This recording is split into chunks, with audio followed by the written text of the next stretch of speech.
Have you ever heard of the Assassin's Creed games? Of course you have. If you've been playing games in the 2010s, then you most definitely heard about Assassin's Creed, a game series developed by the people from Ubisoft. Basically, you play as a badass assassin whose job is to kill people, sneaky style. The people you kill are usually Templars, and they have been on a secret war against the assassins for many years. Also, the games always take place in real historical settings, which is pretty cool if you're interested in history in general. Nowadays, the Assassin's Creed games have adopted more of an RPG style, where you can explore in a huge open world, loot lots of equipment, and go on quests, and can somewhat change the story based on your dialogue choices. Basically, it's trying to be The Witcher 3. Except that game has Gwent, which automatically makes it 1,000 times better. Hey! Hey! Hey! Don't get me wrong, the RPG games aren't all that bad. Origins had a great protagonist, I liked the Greek setting from Odyssey, and Valhalla's ending was fucking nuts. But really, I miss the old games. The Ezio trilogy in particular is still amazing to this day. But there is another thing from the good old days of Assassin's Creed that I miss. And that is the multiplayer mode. What I'm talking about is the competitive multiplayer mode introduced by Assassin's Creed Brotherhood all the way back in 2010. I remember playing that game a lot back then. And I also played the Revelations AC3 and AC Black Flag versions too, which is why it's a shame that recently Ubisoft has decided to terminate the service for all those games, with the exception of Assassin's Creed Black Flag. So, that got me wondering, how is the Assassin's Creed Black Flag multiplayer going?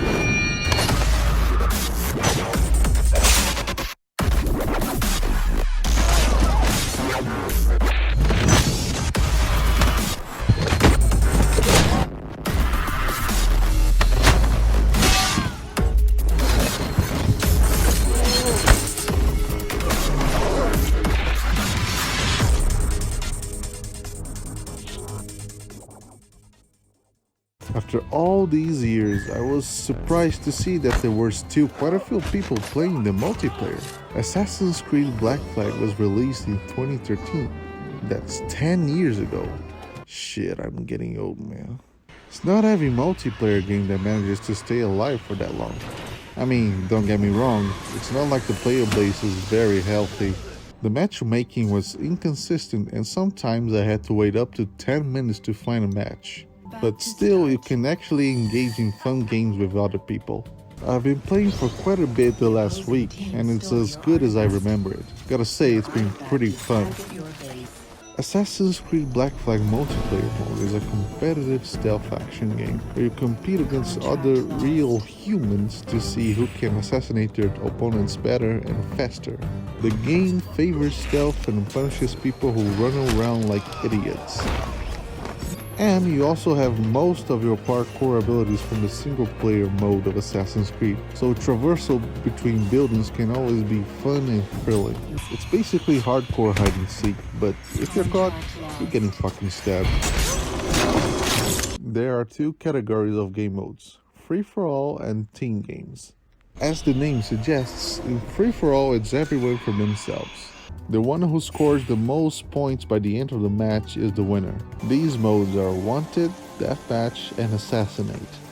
These three actually play somewhat similar to each other, but they have their own different rules and quirks that make them feel pretty different from one another.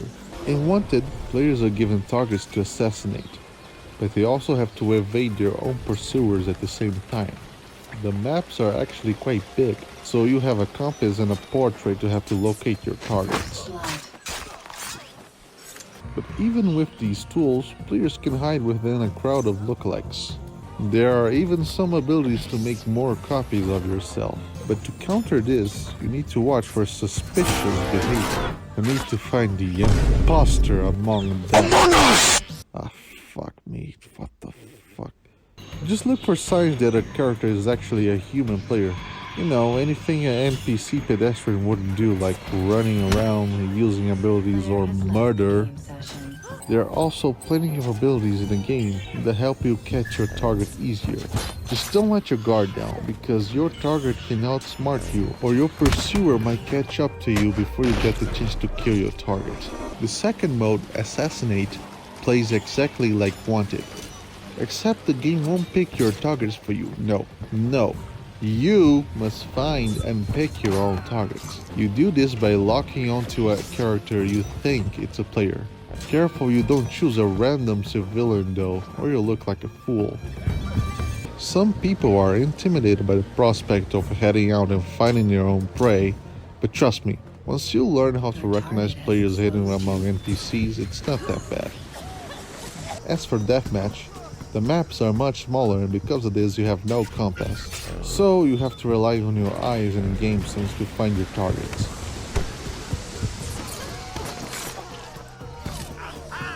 Sometimes you might have troubles finding your target at first, but again, this is a skill that will come with time.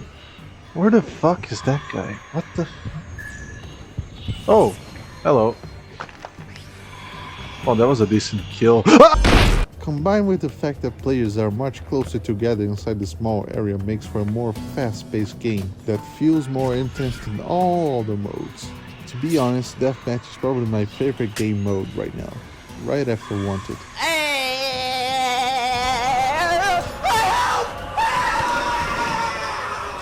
Now it's time to talk about the team modes. I don't really play them a lot because I prefer free-for-all, but these can be a lot of fun too. Manhunt has similar rules to Wanted, but instead of 8 people competing individually, you're split into 2 teams of 4 players, and you take turns being the killers and the targets for 2 rounds. The team that scores the most after 2 rounds wins. It's pretty satisfying pulling off chains of kills or stuns with your teammates. This kinda goes without saying, but because this is a team mode, you better stick with your team, especially if you're being hunted. You automatically gain some points if you hide together. Artifact Assault is your classic capture the flag mode. The map is split for the 2 teams. If you explore the map, you'll probably notice the giant fucking wall that splits the map in 2. If you cross that wall, you instantly change roles to either pursuer or target. You can either sneak in or rush to the enemy's base to capture the artifact. But be careful, the moment you reach the objective, everyone on the enemy team will know you're there, carrying their artifact. So better get the fuck out of there and go back to your base to score a point. The team that scores the most wins. And finally, we have Domination, which is like your regular base control mode. Disclaimer, I've been playing this game for like a week, and I couldn't join a single game of Domination, so I'm using footage from other YouTubers. So you capture the enemy's bases while defending your own. The more bases you have, the more points you accumulate. And yeah, you guessed it, the team that has the most points at the end wins. Since Artifact Assault and Domination are both objective-based game modes, people will often just run around and be the exact opposite of subtle, because the discreteness of your kills won't actually give you any extra point in these 2 modes. But they can be great for shaking up things a little if you try of sneaking around all the time. But I have to say, I really love the free-for-all modes, since they encourage stealth and punish reckless players. I feel like the multiplayer component of Assassin's Creed simulates the feeling of being a silent assassin even better than the single-player story mode. And that's saying something. You're not dealing with an AI, but another human being, so you need to think how to outsmart them. Come up with plans and tactics to outplay them, and be quick on the execution of the kill. In short, it truly makes you think like an assassin would, even though all the characters are technically Templars. So that's it. I just wanted to share with you guys the joy of replaying this game. If you still have that old copy of Assassin's Creed Black Flag, maybe you could give it a try too. I played on the PS4 version and there are still people playing it. With all that said, recently Ubisoft announced that they're making another Assassin's Creed multiplayer game that is meant to be part of whatever Assassin's Creed Infinity is supposed to be. I'm still not entirely convinced Infinity will work, but if they make a new version of this multiplayer game, then I'll definitely give it a try when it's released. Please don't fuck it up, Ubisoft. Thanks for watching. If you liked the video, please leave a like, comment, and subscribe. I'll see you guys in the next one.